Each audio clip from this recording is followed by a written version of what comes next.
Hello and welcome to this another video of this series where we are discussing the solution of your JEE main papers. Last कुछ videos में हमने कुछ papers के discussion कर लिए हैं. आज के वीडियो में हम लोग सिर्फ 2 का डिस्कशन करेंगे जो 25 जनवरी 2023 को हुआ था. ठीक है. So again the video is going to be on the same line. सबसे पहले हम थोड़ा बहुत एनालिसिस देखेंगे पेपर का कि किस टाइप का पेपर आया था, क्या डिवीज़न रहा था, और उसके बाद फिर step by step question by question हम हर एक क्वेश्चन का सॉल्यूशन देखेंगे. ठीक है. So let us start the video. सबसे पहले डिवीज़न की बात करते हैं. तो 12th से फिर से 53% ऑफ द क्वेश्चन जो है वो कवर हुआ था और 11th से 47% ऑफ द क्वेश्चन जो है वो कवर हुआ था. ठीक है. सो अगेन पेपर जो था काफ़ी यूनिफॉर्म था. 11th और 12th जो था दोनों से लगभग सेम टाइप के मतलब सेम नंबर ऑफ क्वेश्चंस आए थे. हाँ, यहाँ पे मतलब एक चीज़ और आप ये कंसिडर कर सकते हैं कि आपको 25 क्वेश्चन ही सॉल्व करने होते हैं. तो आप अपने हिसाब से ये देख सकते हैं कि कौन सा चैप्टर जो है या कौन सा क्लास जो है आपका ज़्यादा स्ट्रॉन्ग है. अगर 12 ज़्यादा स्ट्रॉन्ग है तो उसके नंबर ऑफ क्वेश्चन जो है ज़्यादा सॉल्व कर सकते हैं. अगर 11 ज़्यादा स्ट्रॉन्ग है तो 11th के क्वेश्चन जो है वो ज़्यादा सॉल्व कर सकते हैं. बट मोर और लेस आपको 11th और 12th दोनों ही लेकर के चलना पड़ेगा. ठीक है. सो ये तो क्लास वाइज डिवीज़न हो गया. अगर हम टॉपिक वाइज डिवीज़न की बात करते हैं तो सबसे पहले 11th क्लास का डिस्ट्रीब्यूशन देखते हैं. सो यहाँ पे ऑसिलेशन से क्वेश्चन था. Wave, KTG, thermodynamics, thermal properties of matter, mechanical properties of fluid, उसके बाद यूनिट डायमेंशन, फिर motion in straight line, plane, laws of motion, work energy, power और ग्रेविटेशन, और साथ ही साथ सिस्टम ऑफ पार्टिकल्स और रोटेशनल मोशन. इन सभी से क्वेश्चन पूछे गए थे. देन इस डिवीज़न को देख करके आप बोल सकते हैं कि सारे चैप्टर्स में से क्वेश्चंस आए थे. कोई भी ऐसा चैप्टर नहीं था जिसको छोड़ा गया था यहाँ पे. ठीक है. सो बहुत ही यूनिफॉर्म डिस्ट्रीब्यूशन है. सारे चैप्टर्स में से क्वेश्चन को कवर किया गया है. ठीक है. अगर हम 12th की बात करें तो 12th में जैसे आप चैप्टर्स अगर देखें तो communication system, semiconductor electronics, nuclei, atoms, then dual nature of radiation and matter, wave optics से यहाँ पे सवाल नहीं था, ray optics and optical instruments, उसके बाद electromagnetic induction, alternating current, magnetism, current, electricity and capacitance, electric field and charges. So यहाँ पे भी 12th में देखा जाए तो फिर सारे चैप्टर्स ही कवर किए गए थे. एक वेव ऑप्टिक्स को यहाँ पे मतलब इंक्लूड नहीं किया गया था इस पेपर में, बट डिस्ट्रीब्यूशन इसका भी यूनिफॉर्म माना जा सकता है. ठीक है. सो सारे चैप्टर्स अगर क्वेश्चंस आ रहे हैं तो इसका मतलब ये है कि सारे चैप्टर ही आपको रिवाइज करके जाने थे. ठीक है. सारे चैप्टर के फॉर्मूलेज अगर आप याद करके भी मतलब अगर जाते हैं तो बहुत सारे क्वेश्चंस इसमें ज़रूर सॉल्व कर पाते हैं. ठीक है. एनीवे अभी हम क्वेश्चन बाय क्वेश्चन का सॉल्यूशन देखते हैं, फिर देखते हैं कि क्या क्या किया जा सकता था इस पेपर में. ठीक है. सो सबसे पहले इस क्वेश्चन का सॉल्यूशन देखते हैं और स्टार्ट करते हैं. सो क्वेश्चन ये था कि मैच लिस्ट 1 विथ लिस्ट 2. सबसे पहले यंग्स मॉडुलस है, फिर कोफिशिएंट ऑफ विस्कोसिटी है, प्लैंक्स कांस्टेंट और वर्क फंक्शन. सो इन सभी को इधर के जैसे कि आप देख सकते हैं कि यहाँ पे डायमेंशंस है इन सभी का. तो डायमेंशन का क्वेश्चन था, बेसिकली डायमेंशन मैच करना था. तो यंग्स मॉडुलस का अगर हम डायमेंशन मैच करें यहाँ पे सबसे पहले तो by Hooke's law stress is equal to Y strain होता है. Strain is a dimensionless quantity, therefore Young's modulus का जो डायमेंशन हो जाएगा वो स्ट्रेस के डायमेंशन के बराबर हो जाएगा. So Young's modulus will be dimension of force by area. So force का डायमेंशन होता है ml(t)-2 और एरिया का डायमेंशन होता है L square. So Young's modulus का डायमेंशन हो गया ml-1 t-2. सो ए जो है वो थर्ड वाले के साथ मैच होगा. अब आप ऑप्शन में देखें तो सिर्फ एक ही ऑप्शन में ए जो है वो थर्ड के साथ मैचअप किया गया है, बाकी किसी भी ऑप्शन में नहीं है. ठीक है. सो बाकी सब का निकालने की ज़रूरत नहीं है, आप डायरेक्टली इसको टिक करके निकल सकते थे. ऑब्जेक्टिव अप्रोच यहाँ पे आप लगा सकते थे. ठीक है. बट अगर आप सॉल्व करना चाहें तो एक एक आप मतलब ऑप्शन को यहाँ पे सॉल्व कर सकते हैं. जैसे विस्कोसिटी निकालने के लिए विस्कस फोर्स का यूज किया जा सकता है, F is equal to eta A V by Z. अगर प्लैंक्स कांस्टेंट का निकालना है तो energy equal to H C by lambda, और वर्क फंक्शन का अगर निकालना है तो ये एनर्जी का ही बेसिकली एक्सप्रेशन हो गया. ठीक है. सो इस तरीके से आप इसको सॉल्व कर सकते हैं. अगले क्वेश्चन की तरफ मूव करते हैं. काफ़ी ईजी क्वेश्चन था ये. Second, according to law of equipartition of energy, the molar specific heat of a diatomic gas at constant volume, where the molecule has one additional vibrational mode is. ठीक है, तो यहाँ पे वाइब्रेशनल मोड को include किया जा रहा है, मीन्स हायर टेम्परेचर की बात हो रही है. तो as you know that higher temperature पे डायटोमिक गैस का डिग्री ऑफ फ्रीडम 7 हो जाता है, and CV is given by F/2R, so this becomes 7/2R. So correct answer is fourth one. So ये भी बहुत ही डायरेक्ट प्रॉब्लम था, इजी प्रॉब्लम था. ठीक है. अच्छा, यहाँ पे आपको इस पार्ट से घबराना नहीं है या कंफ्यूज नहीं होना है कि वन वाइब्रेशनल मोड का मतलब क्या है. वन वाइब्रेशनल मोड का सिंपली मतलब ये है कि हायर टेम्परेचर की बात हो रही है. ठीक है, वाइब्रेशन मोड को इंक्लूड किया जा रहा है. ठीक है, coming to the next problem. So ये स्टेटमेंट बेस्ड क्वेश्चन था ये. देखते हैं क्या बेसिकली है ये. The light rays from an object have been reflected towards an observer from a standard flat mirror. तो फ्लैट मिरर से एक ऑब्जेक्ट का रिफ्लेक्शन जो है वो किया जा रहा है. Then the image observe by the observer are. तो किस टाइप का इमेज देखने को मिलेगा. ठीक है, तो ऑब्वियस सी बात है कि अगर हम फ्लैट मिरर से कोई भी इमेज को देखते हैं तो वो इमेज जो होता है वो वर्चुअल और इरेक्ट होता है और लैटरली इन्वर्टेड होता है. तो रियल तो ये गलत हो गया, इरेक्ट सही हो जाएगा. स्मॉलर इन साइज ये गलत हो गया क्योंकि सेम साइज का होता है, एंड लैटरली इन्वर्टेड ये फिर से गलत सही हो गया.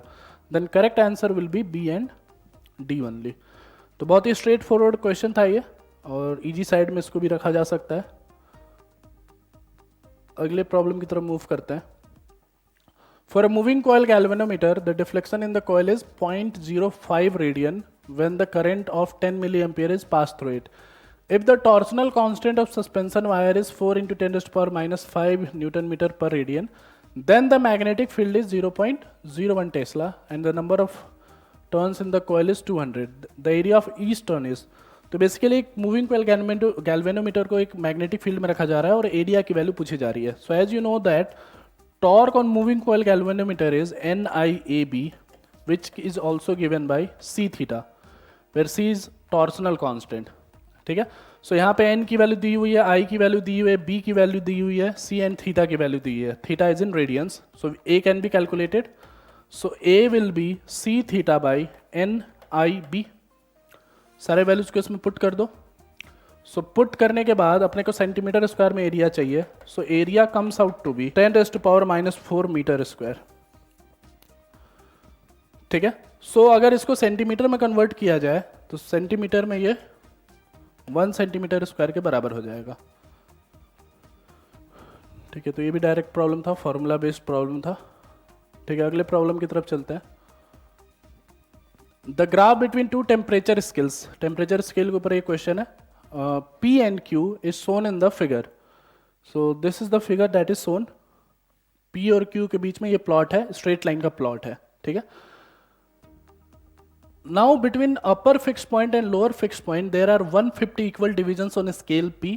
जैसे कि स्केल P में आप देख सकते हैं upper division and lower division, upper point और लोअर पॉइंट के बीच में जो नंबर ऑफ डिविजन्स है वो 150 है. And on scale Q it is 100 divisions, 100 divisions on scale Q. Then the relationship between two scale is. तो एक स्केल से दूसरे स्केल में अगर कन्वर्जन करें हम तो फॉर्मूला लगता है temperature on P minus lower point. Lower point on P is here. ये 180 है और ये डिफरेंस 150 है, मतलब ये वाला जो पॉइंट है ये 30 है. So lower point on P will be 30 divided by higher point minus lower point, that is 150, is equal to temperature on Q minus lower point. Lower point on Q is this origin, that is 0, divided by upper point minus lower point, that is 100. So direct he relation यहाँ पे मिल गया आपको. TP minus 30 by 150 is equal to TQ minus 0 by 100. So correct option goes option 2. तो बहुत ही direct problem था, बहुत ही easy problem था, इस तरीके से सॉल्व कर सकते हैं. नेक्स्ट प्रॉब्लम की तरफ चलते हैं. So again we have to match the list of 1 with list of 2. ठीक है, सो एक एक करके मैच करते हैं. देन तो गॉस, सबसे पहला Gauss law in electrostatics. So Gauss law is fourth one. A will go with 4. Option में देखें तो ऑप्शन में बस एक ही ऑप्शन में ए को 4 से मैच किया गया है, बाकी सब देखने की जरूरत नहीं है, डायरेक्टली आप टिक कर सकते हैं. ठीक है, बट एनीवे अगर आप जाना चाहें तो आप इसको सॉल्व कर सकते हैं। जैसे अगर फैराडे लॉ की बात करें तो ये इलेक्ट्रोमैग्नेटिक इंडक्शन के ऊपर है। So E dot D L gives minus D five A D T, B will match with first. और वैसे ही बाकी दोनों का भी आप देख सकते हैं। ठीक है, बहुत ही स्ट्रेट फॉरवर्ड डायरेक्ट था और ईजी साइड में इसको रखा जा सकता है। ठीक है, coming to the next problem, फिर से ये स्टेटमेंट बेस्ड प्रॉब्लम है। देखते हैं क्या प्रॉब्लम है ये। So statement 1 gives when a Si sample, silicon sample is doped with boron, it becomes p type, and when doped by arsenic it becomes n type semiconductor, such that p type has excess holes and n type has excess electrons. So this statement is correct. Factual based problem है। ठीक है, directly आप बोल सकते हैं कि जब boron से डोप किया जाएगा तो होल्स बढ़ जाएंगे, नंबर ऑफ होल्स बढ़ जाएंगे, पी टाइप बनेगा। और आर्सेनिक से जब आप डोप करेंगे तो नंबर ऑफ इलेक्ट्रॉन्स बढ़ जाएगा, एन टाइप का बन जाएगा। ठीक है, now coming to statement 2, when such P type and N type semiconductors are fused to make a junction, a current will automatically flow which can be detected with an externally connected ammeter. ये statement गलत है। PN diode जो है वो उसमें current जो है directly कभी भी फ्लो नहीं होता, वहां पे सैचुरेट हो जाता है। ठीक है, पीएन मतलब अगर आप सिर्फ पी और एन डायोड को एक साथ मर्ज कर रहे हैं आप यहाँ पे, तो इसका मतलब ये है कि अभी वो इनएक्टिव स्टेट में, वहां पे कोई भी करंट फ्लो नहीं हो रहा है। पोटेंशियल बैरियर और जो भी फील्ड वहां पे डेवलप हो रहा है वो दोनों एक दूसरे को बैलेंस आउट कर रहा है। बेसिकली डिफ्यूजन और जो आपका ये है ट्रांसलेशन है, वो दोनों बैलेंस हो जा रहा है। जब इस डायोड को आप एक्सटर्नल सर्किट में लगाते हैं, बेसिकली जब किसी बैटरी के साथ लगाते हैं या किसी एक्सटर्नल आउटपुट के साथ या इनपुट के साथ लगाते हैं, तब ये या तो फॉरवर्ड बायस में जाता है या तो रिवर्स बायस में जाता है। इस वजह से विदाउट एक्सटर्नल कनेक्शन आप यहां पे कोई भी फ्लो नहीं देख सकते। इस वजह से ये स्टेटमेंट गलत है। So correct option will be option 4। Statement 1 is correct but statement 2 is incorrect. तो इजी प्रॉब्लम था वो भी। Coming to the next problem, consider a block kept on an inclined plane, inclined at 45 degree as shown in the figure. If the force required to just push it up the incline is 2 times the force required to just prevent it from sliding down, then the coefficient of friction is। ठीक है, so question में ये बोला जा रहा है कि अगर फोर्स इस तरीके से लगाया जाए such that एक केस में ये जस्ट ऊपर जाने से बचे और दूसरे केस में ये जस्ट नीचे जाने से बचे, तो म्यू की वैल्यू क्या है। ठीक है, तो केस बाय केस सॉल्व करते हैं। सबसे पहला case, when force is required to just push it up, तो फोर्स यहां पे लगेगा F1 और ये जस्ट ऊपर का मूवमेंट शो करने वाला है। That means friction is going to act downwards.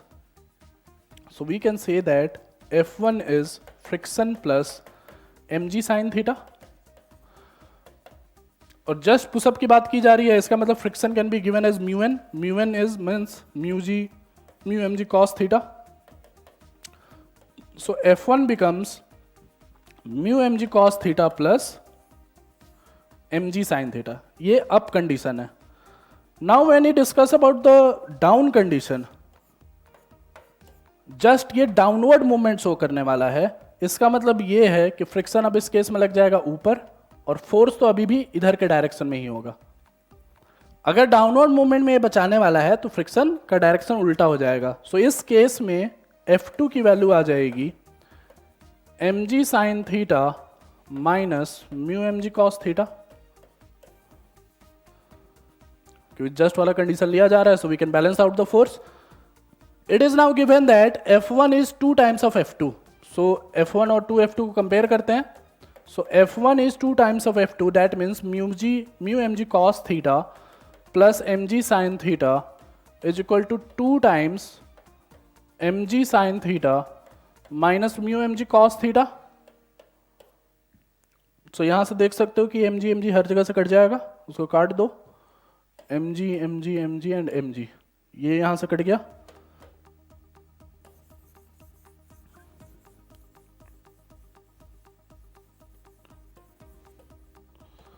So mg sine theta को एक तरफ ले जाते हैं और म्यूजी वाले टर्म को एक तरफ ले जाते हैं। तो म्यूजी वाले टर्म को एक तरफ ले जाओगे तो यहां से आएगा 3 mu g cos theta is equal to M G sine theta, in fact G तो कट ही गया है, तो 3 mu cos theta.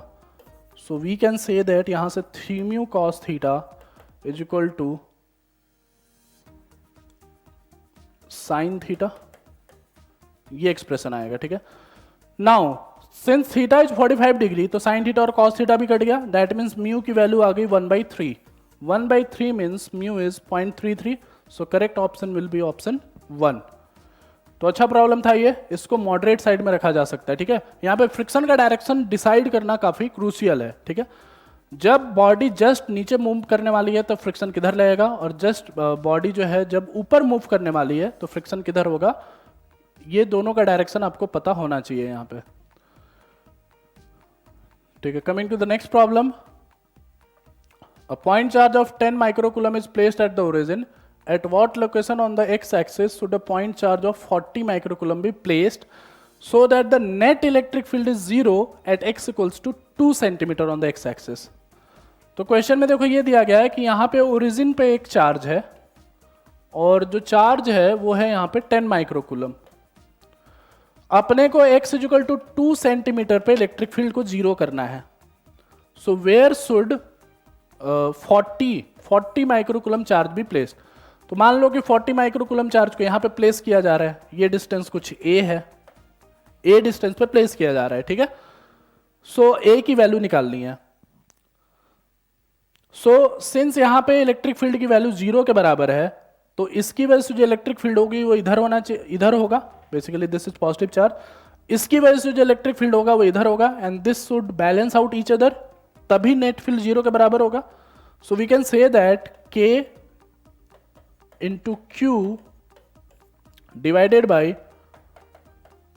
2 square kq by r square, इसकी वजह से electric field is equal to इसकी वजह से electric field that is k into 40 divided by a minus 2 by 100 का स्क्वायर. ये डिस्टेंस जो a minus 2 हो जाएगा. सो इसको सॉल्व आउट करते हैं. k से k कट गया, 10⁻⁻6 से 10⁻⁻6 कट गया, 100 से 100 कट गया. सो एक जीरो भी यहां से कट जाएगा. So we can say that a minus 2 square is equal to 4 into 4. So a minus 2 comes out to be 4. So a comes out to be 6. So a is in centimeter here. So इस वजह से correct answer will be option 1. सो अगर आप 6 centimetre पे 40 microcoulomb charge को रखेंगे then x equal to 2 पे electric field will be 0. ठीक है, so this is also a good question, you can keep it on easy to moderate side.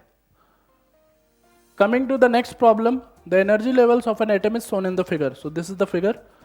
Which one of this transition will result in the emission of a photon of wavelength 124.1 nanometre.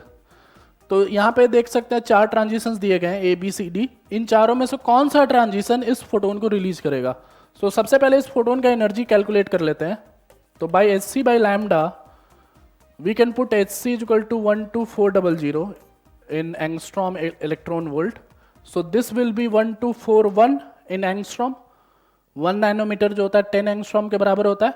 So energy comes out to be near about 10 electron volt. So 10 electron volt का difference कहाँ पे आ रहा है.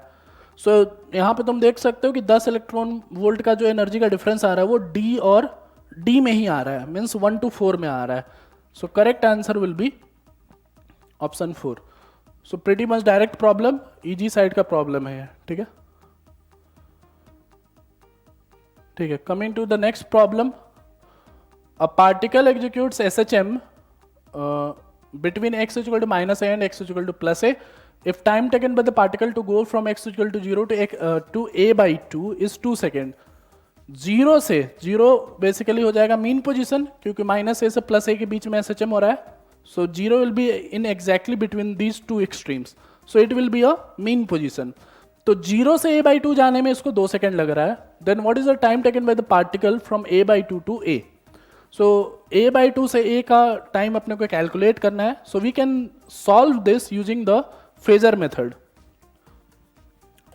So as you know that circle जो है मतलब SHM को as a uniform circular motion में रिप्रेजेंट कर सकते हैं, ठीक है।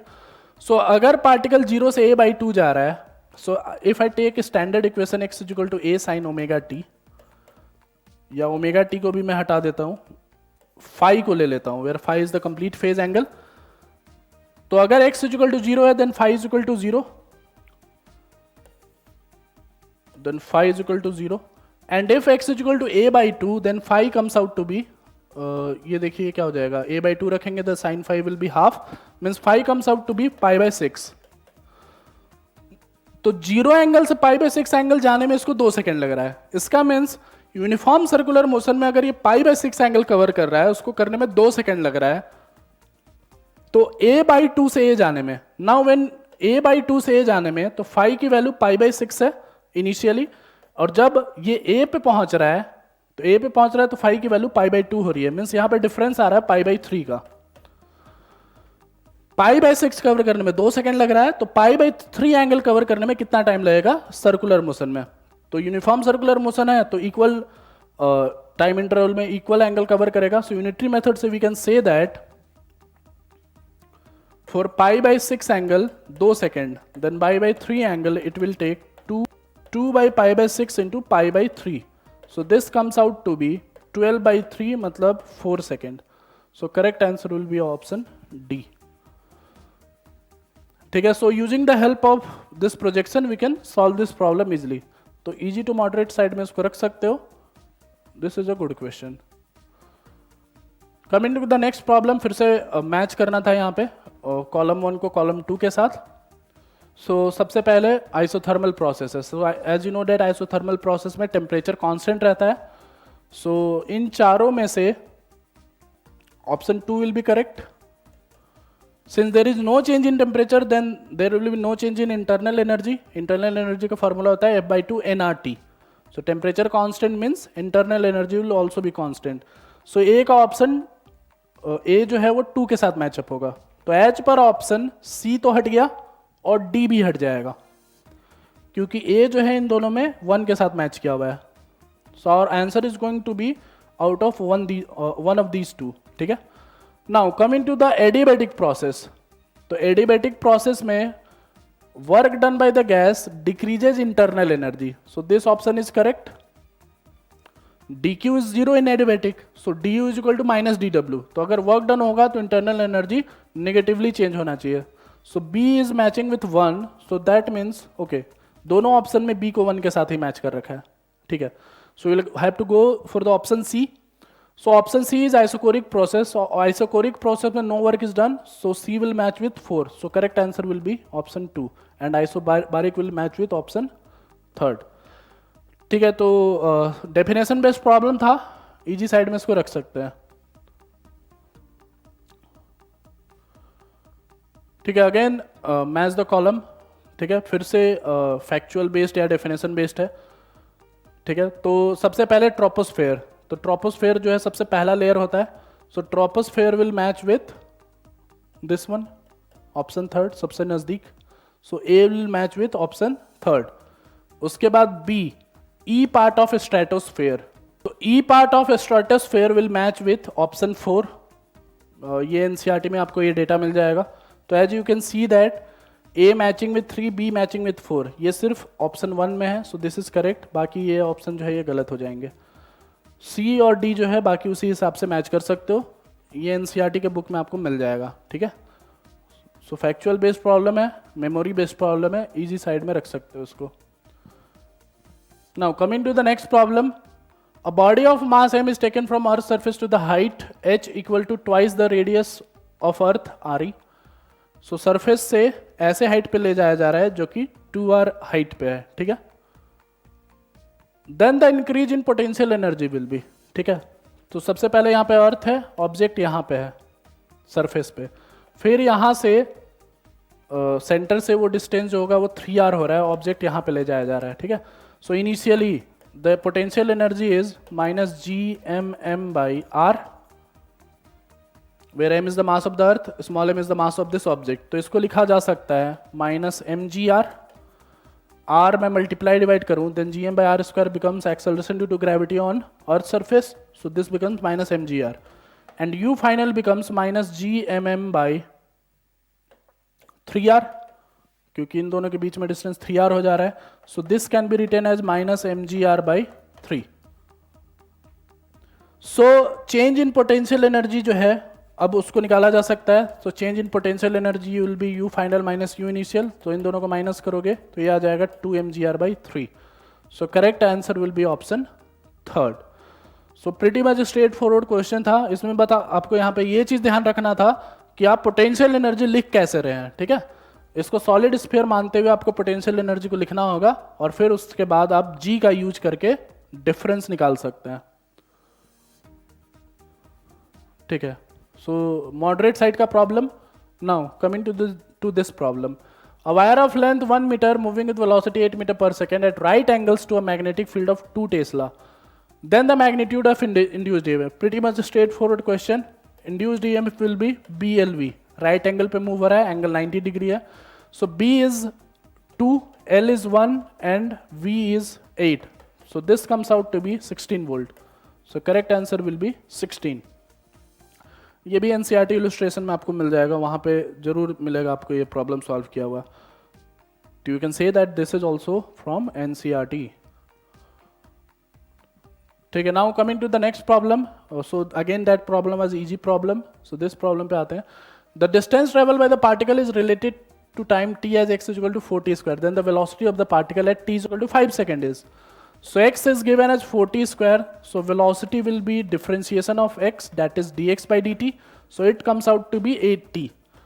So at time 5 second velocity comes out to be 40 meter per second. So correct answer will be answer 1. So pretty much a straightforward question, easy problem. ठीक है, now coming to the next problem. Two objects are projected with same velocity u, however at different angles alpha and beta with the horizontal. If alpha and beta is equal to 90 degree, sorry, alpha plus beta is equal to 90 degree, then the ratio of horizontal range of the first object to the second object. So illustration based problem है. If two objects are thrown at same speed and such angles such that at angles such that sum of both angle is 90 degree, that is complementary angle पे अगर फेंका जा रहा है, then range comes out to be equal. So correct answer will be answer 4th. ठीक है, illustration based problem है. अगर आपको ये याद नहीं था तो आप रेंज का फॉर्मूला यहाँ पे डायरेक्टली यूज कर सकते हैं. रेंज का formula is 2u square sine theta cos theta by G. ये यूज करोगे तब भी आपको रेंज जो है वो बराबर ही मिलेगा. ठीक है, now coming to the next problem. The resistance of a wire is 5 ohm. Its new resistance in ohm if stretched to 5 times of its original length will be. So initially resistance is 5 ohm which can be given as rho L by A. Now this length is changed to 5 times of its original length. तो L को 5L में अगर convert किया जा रहा है then area will change क्योंकि volume is going to remain constant. So A into L can be said as A dash into 5L. That means A dash will be A by 5. Area 5 times घट जाएगा. So therefore new resistance R dash will be rho 5L by A dash. That is A by 5. इसका मतलब ये हो जाएगा 25 rho L by A. Rho L by A की value 5 है. So R dash will be 25 into 5. That is 125. So correct answer will be option 3rd. ठीक है, सो ये आपका क्वेश्चन है, इसको इजी टू मॉडरेट साइड में रख सकते हैं. So coming to the next problem. This is again statement based problem. So statement देखते हैं. Stopping potential in photo electric effect does not depend on the power of the light source. So this statement is correct. Stopping potential जो है वो lambda के ऊपर depend करता है, frequency के ऊपर डिपेंड करता है, वो इंटेंसिटी या पावर के ऊपर डिपेंड नहीं करता है. Statement 2. For a given metal the maximum kinetic energy of the photo electron depends on the wavelength of the incident light. So this statement is also correct. Kinetic energy जो होता है वो hc by lambda minus 5 के बराबर होता है. So it also depends on lambda only, intensity या power पे डिपेंड नहीं करता है. So both the statements are correct, but I don't think that कि ये स्टेटमेंट जो है इसको एक्सप्लेन कर पा रहा है. This is something different, this is something different. So both the statements are correct, but they do not explain each other. So statement जो है वो fourth को correspond करेगा. So fourth option will be correct. Now again statement based problem. Every planet around the sun in an elliptical orbit. तो इसके हिसाब से we have to choose that इन चारों ऑप्शंस में से कौन से ऑप्शंस करेक्ट हैं. सो द पहला ऑप्शन है the force acting on a planet is inversely proportional to square of distance from the sun. So this is correct. This is Newton's law of gravitation. Force is equal to GMM by R square. Force acting on planet is inversely proportional to the product of the masses. तो ये तो गलत हो गया. It is directly proportional. Universal law of gravitation जो है या Newton's law of gravitation जो है वो GMM by R square है. It is proportional to directly proportional to mass. Centripetal force acting on the planet is directly away from the sun. ये तो गलत हो गया.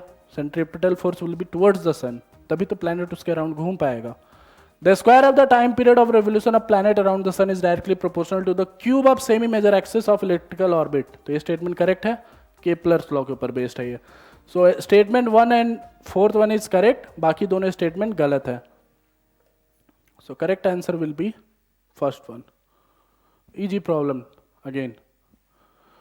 ठीक है. सो यहाँ पे आपका पूरा ऑब्जेक्टिव पार्ट जो है कंप्लीट हो जाता है. So we are now on to the integer part.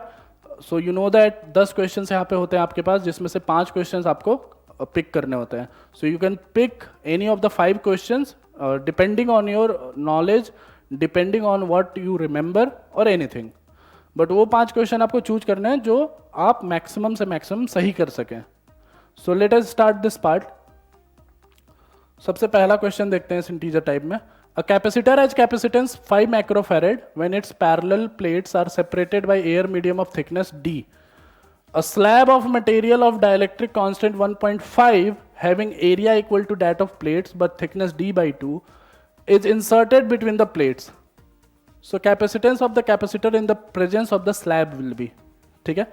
So यहाँ पे सबसे पहले एक parallel plate capacitor है.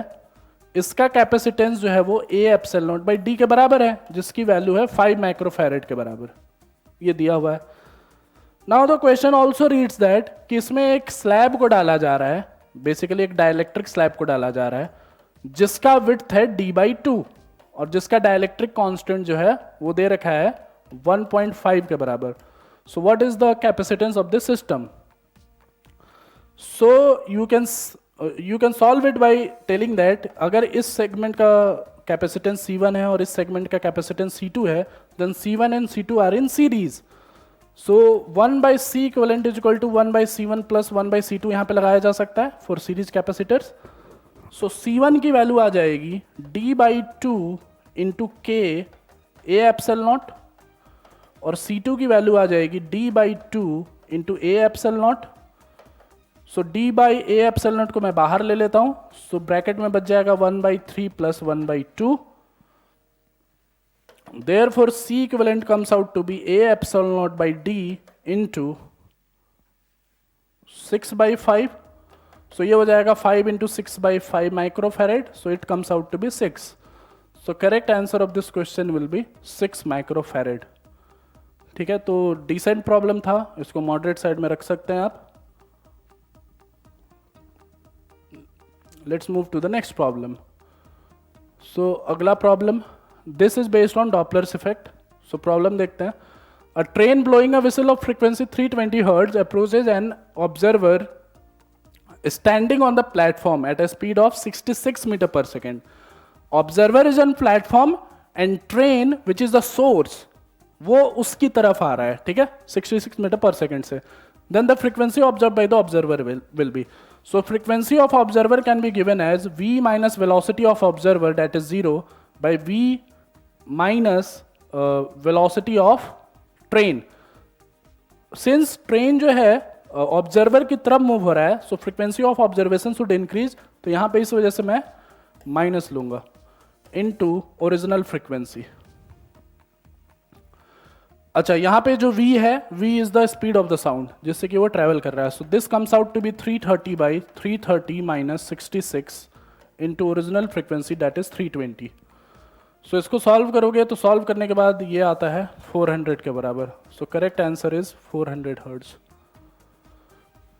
डॉपलर इफेक्ट याद रखने का यही सबसे बढ़िया तरीका है कि अगर ऑब्जर्वर और सोर्स के बीच का डिस्टेंस कम हो रहा है देन फ्रीक्वेंसी शुड इंक्रीज, और अगर ऑब्जर्वर और सोर्स के बीच में डिस्टेंस घट रहा है then frequency should decrease, sorry अगर बढ़ रहा है देन फ्रीक्वेंसी शुड डिक्रीज। ठीक है, so we can move to the next problem.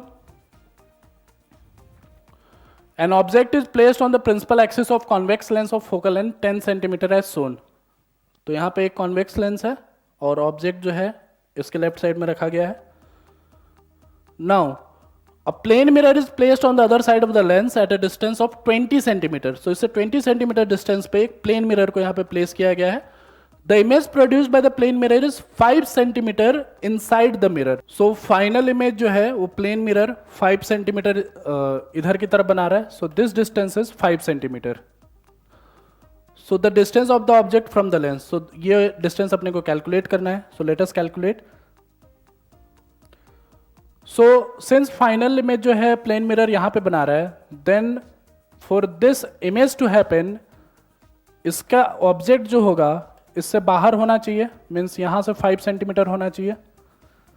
This object is the image of this object, मतलब जो यहां पे ऑब्जेक्ट की तरह इसके लिए काम कर रहा है, this is actually the image of this object.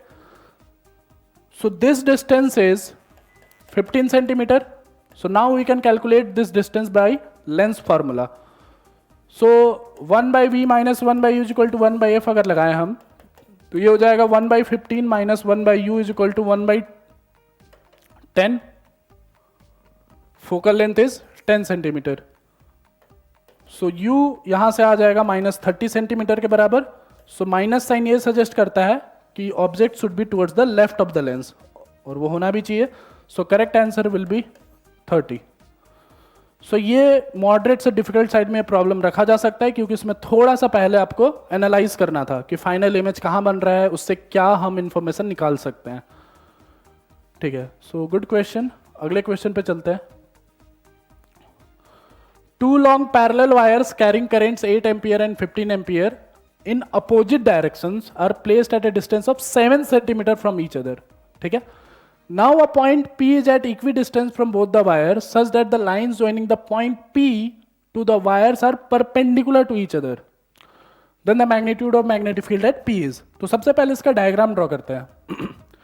एक वायर यहां पे है, डॉट ये रिप्रेजेंट कर रहा है कि वायर जो है अंदर से बाहर जा रहा है। ठीक है, and current is flowing out. और एक वायर यहां पे है, क्रॉस ये रिप्रेजेंट कर रहा है फिर से कि वायर जो है अंदर से बाहर जा रहा है and current is flowing inside. तो 2 वायर्स ऐसे हैं, इन दोनों के बीच में जो डिस्टेंस है वो डिस्टेंस है 7 सेंटीमीटर। ठीक है, and P is a point such that अगर मैं इसको ज्वाइन करूं P के साथ और इसको ज्वाइन करूं P के साथ, तो ये दोनों लाइंस जो होंगे एक दूसरे के साथ परपेंडिकुलर में होंगे। सो एक लाइन यहां पे, एक लाइन यहां पे, दिस फॉर्म्स P, मीन्स ये परपेंडिकुलर है। So we have to calculate now the magnetic field at point P। ठीक है, सो अगर मैं इसकी वजह से मैग्नेटिक फील्ड देखूं तो करंट बाहर है, R इधर है, तो this comes out to be towards this. By right hand rule हम यहां पे देख सकते हैं कि इसका मैग्नेटिक फील्ड यहां पे आएगा, और इसमें करंट अंदर जा रहा है और R इधर है, तो इसका क्रॉस प्रोडक्ट ऊपर आएगा, means magnetic field is towards this। so net magnetic field will be इन दोनों का resultant, that is under root of b1 square plus b2 square। now b1 can be given as mu naught I1, that is 8 divided by 2 pi d। so 2 pi into d, अगर ये 7 centimetre है तो इसका जो distance होगा ये 7/√2 centimetre हो जाएगा, क्योंकि साथ में ये भी इंफॉर्मेशन दिया हुआ है कि this and this distance are equal. So this distance is also 7/√2 centimetre. So this comes out to be 7/√2 का होल स्क्वायर, और B2 की वैल्यू हो जाएगी mu naught into 15 divided by 2 pi 7/√2 का whole square. So mu naught by 4 pi की value 10⁻⁻7 होती है। अगर उसकी वैल्यू आप यहां पे पुट करेंगे और इसको सॉल्व करेंगे, then B net comes out to B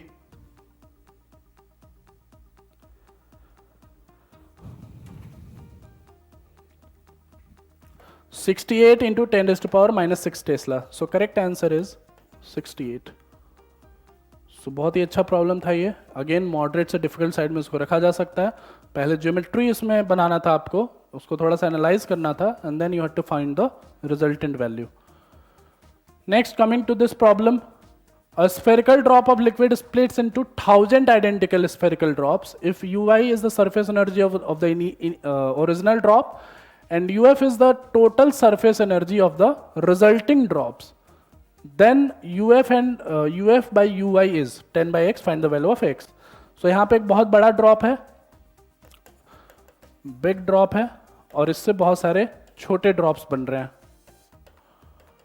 तो बड़े ड्रॉप का रेडियस r मान लो, छोटे ड्रॉप का रेडियस स्मॉल r मान लो. ठीक है, तो बड़े ड्रॉप का जो एनर्जी हो जाएगा that is UI, it will B surface tension into surface area, so S into 4 pi r square. और इसका जो टोटल UF हो जाएगा ये हो जाएगा 1000 into energy of each small drops, that is surface tension into 4 pi r square.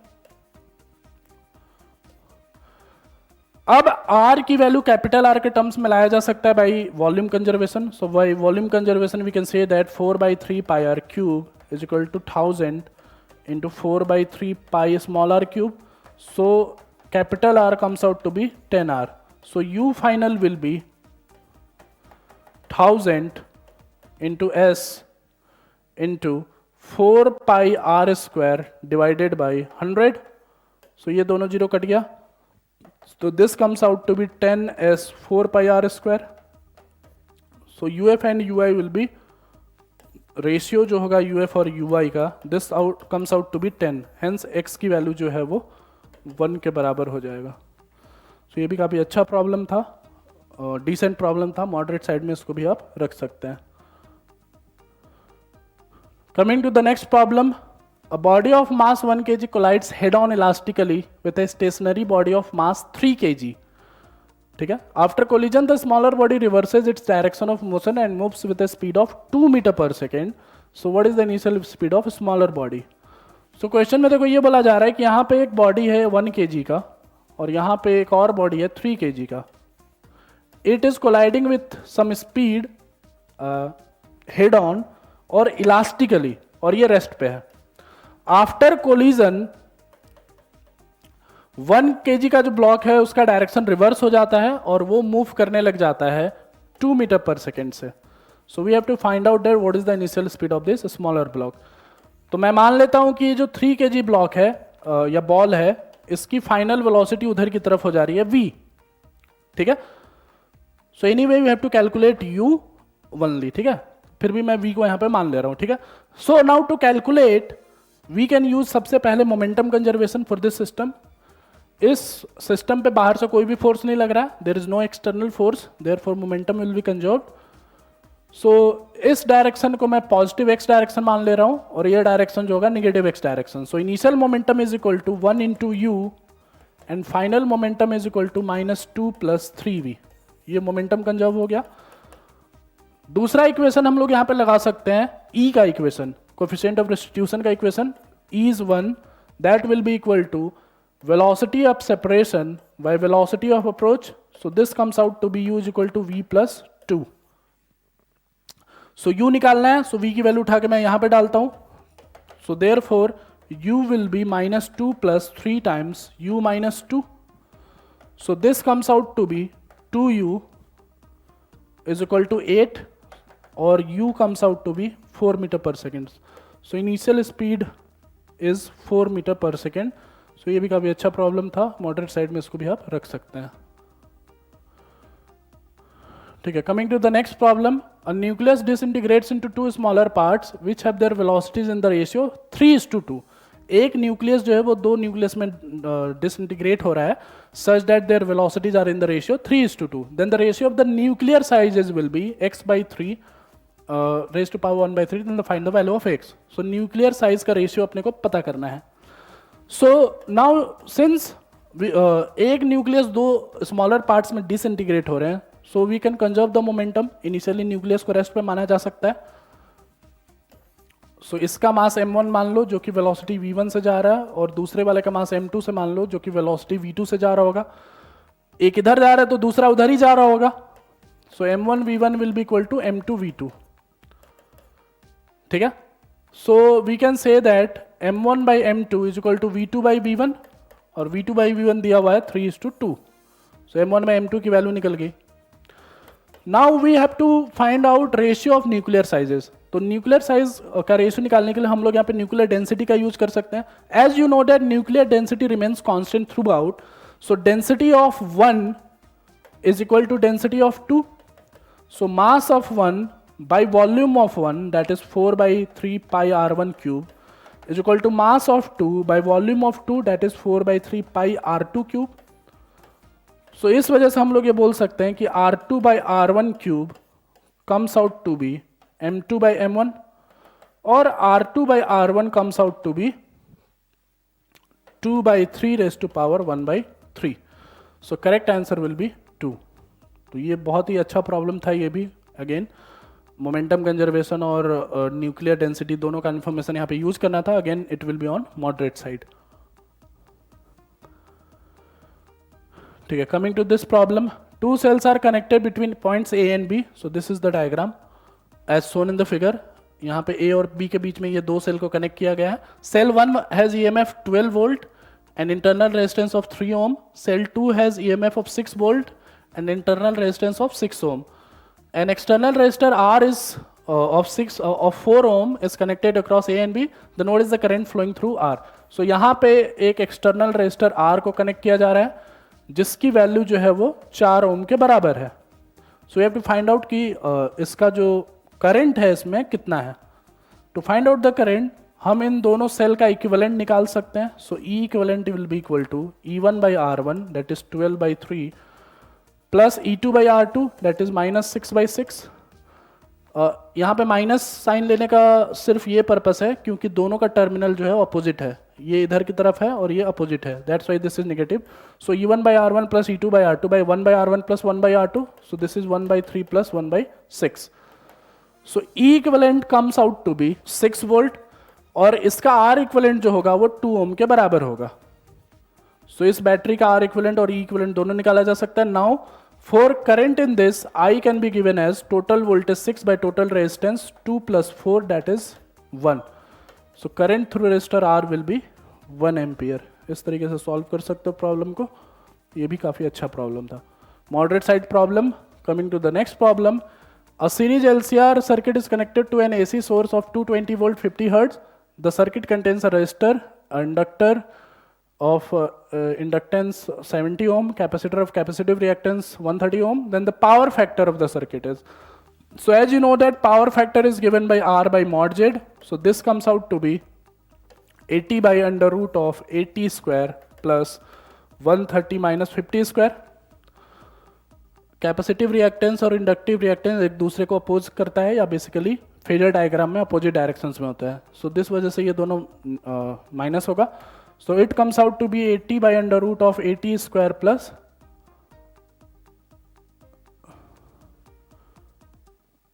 this is 70 actually, 130 minus 70 square.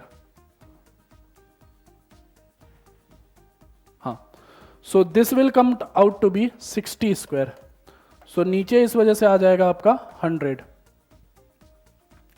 So इस वजह से ये वैल्यू आ जाएगा 8 by 10. x की वैल्यू जो होगी वो 8 के बराबर हो जाएगी. So direct problem, easy to moderate side problem.